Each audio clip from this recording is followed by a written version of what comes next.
না চাইতে যে মানুষটা তোমার ভালোবাসার স্পর্শ পেয়ে গিয়েছে, সেই মানুষটা না একটা সময় পরে গিয়ে তোমাকে অনেক বেশি অবহেলা উপহার দিবে। এটা নর্মাল একটা বিষয়। হ্যাঁ, ভালোবাসা কোনো সস্তা বিষয় না।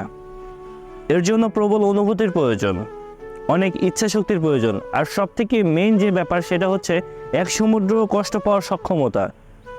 এটা সম্পর্কে রাগ, অভিমান, খুনসুটি মেনে নেওয়া যায় ঠিকই, কিন্তু অবহেলার ব্যাপারটা না কোনো রকমভাবেই মানা যায় না। মূলত একটা মানুষ তখনই আপনাকে অনেক বেশি অবহেলা করবে যখন সেই মানুষটা অপর একটা মানুষের কাছ থেকে সেম গুরুত্বটা খুঁজে পাবে। এটাই। আর না চাইতেই ভালোবাসা পেয়ে গেলে না মানুষ সেই ভালোবাসাটার কদর করতে পারে না, এটাও মানতে হবে। এটা আমি আপনি সবাই জানি। ঠিক আমিও তাকে যোগ্যতার চাইতে বেশি ভালোবাসা উপহার দিয়েছিলাম। শেষমেশ কী হয়েছে বলুন তো?